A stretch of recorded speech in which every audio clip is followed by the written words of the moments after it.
안녕하세요. 말씀 베이커리 129번째 시간 3월 2일 2022년 3월 2일 주님의 말씀 묵상을 기도하심으로 시작하겠습니다.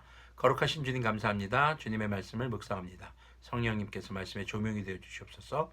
우리 주 예수 그리스도님의 이름으로 기도합니다. 아멘. 네, 오늘 보실 말씀은 마태복음 19장 13절에서 22절까지의 말씀입니다.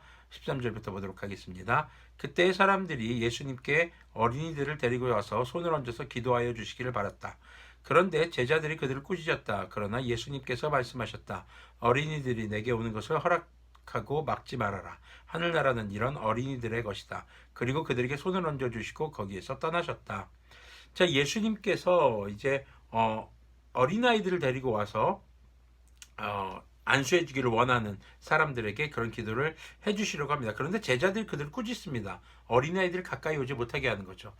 뭐 여러 가지로 이해할 수 있는 장면이긴 합니다. 그러나 문제는 제자들이 예수님에 대해서 또 예수님의 가르침에 대해서 완전히 그들이 이해하지 못했던 그런 상황이라고 우리가 봐야 하겠죠. 특히나 당시 어린이들, 여자들은요, 이렇게 인구수에 계수하지 않을 정도로 굉장히 좀 무시했던 그런 상황들이 있었습니다. 그러나 예수님께서는 이 어린아이들이 가까이 오는 것, 그리고 그들을 위해 기도해 주시는 상황을 통해서 과연 하늘나라에 하나님 나라에 갈 수 있는 사람들이 누구인가를 다시 한번 가르쳐 주십니다.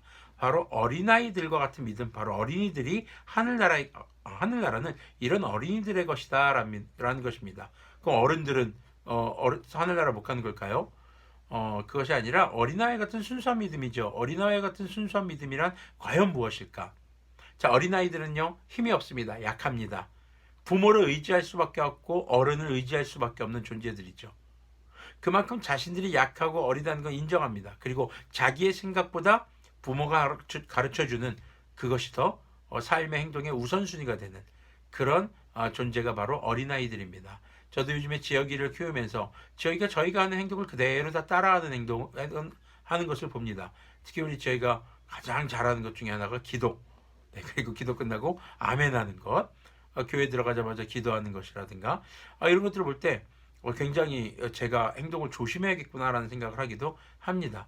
자, 그런 어린아이의 모습을 보면서 주님께서 가르쳐 주시는 대로 행동하는 사람이 바로 어린아이와 같은 믿음의 소유자구나라는 것을 깨닫게 됩니다. 바로 어린아이처럼 부모이신 하나님께서 또 우리 주 예수님께서 우리에게 가르쳐 주시는 말씀을 읽고 듣고 배우고 삶에 적용하는 바로 그런 믿음의 소유자인 것이죠. 자, 16절부터 보면은요.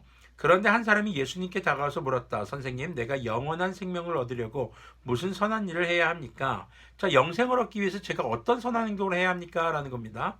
자, 17절을 보니까 예수님께서 그에게 말씀하셨다. 어찌하여 너는 나에게 선한 일을 묻느냐? 선한 분은 한 분이다. 내가 생명에 들어가기를 원하면 계명들을 지켜라. 자, 선한 분은 하나님 한 분뿐이다. 자, 그 하나님의 계명을 지켜라 라는 것이죠. 자, 18절을 보니까 그가 예수님께 물었다. 어느 계명들을 지켜야 합니까? 예수님께서 대답하셨다. 살인하지 말아라. 간음하지 말아라. 도둑질하지 말아라. 거짓 증언하지 말아라. 19절을 계속 보면요. 아버지와 어머니를 공경하여라. 그리고 내 이웃을 내 몸과 같이 사랑하여라. 10계명을 비롯해서 모든 율법의 본뜻인 내 이웃을 내 몸과 같이 사랑하라 라는 것입니다. 자, 그 젊은이가 예수님께 말하였다. 나는 이 모든 것을 다 지켰습니다. 아직도 무엇이 부족합니까? 와, 대단한 질문입니다. 그 모든 계명을 지켰다라고 자신 있게 얘기합니다. 그런데 문제는 뭡니까?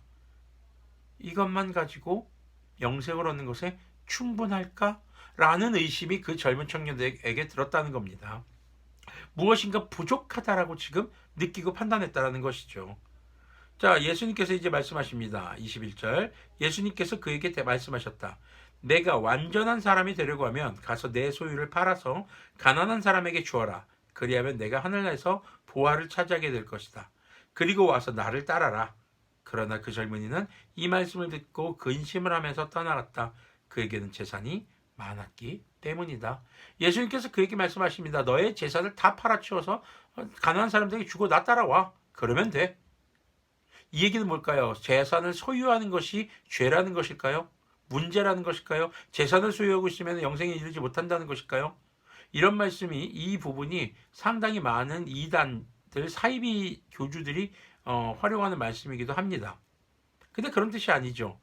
바로 이 젊은이가 근심하는 까닭, 이 젊은이가 영생에 대해서 확신하지 못하는 이유, 그것이 재물과 연관되어 있다라는 것을 우리는 알 수 있어야 합니다. 왜 그런지 우리는 정확하게 알 수 없습니다. 그 재물을 얻기 위해서 부당한 방법을 취한 것인지 아니면 재물이 우선순위였는지 아마도 후자 쪽이 더 강했을 것으로 보입니다. 예수님께서 보실 때 그 모든 계명을 지키는데 그 계명이 우선이 아니라 그 사람의 인생에 있어서 우선순위는 재물이었기 때문이라는 것이죠. 자, 우리가 이것이 부자가 되는 것, 돈을 많이 버는 것이 어떤 믿음에 반대되는 행동이다라는 것을 의미하지 않습니다. 그것을 얘기하는 것이 아니라 무엇이 삶의 우선순위인가 하는 것이죠. 재물이 많이 없더라도요, 그 적은 재물이 하나님보다 또 이웃사람보다 우선이 된다면 그거는 하나님 앞에 죄가 되는 우선순위의 죄를 범하는 그런 문제가 되는 것이죠. 우상이 되는 겁니다. 자, 오늘 말씀의 제목은요, 그래서 유산 상속자입니다. 누가 거룩한 하나님의 유산, 바로 하나님 나라를 받을 것인가, 하나님 나라에 속할 것인가, 구원 얻을 것인가, 영생을 얻을 것인가.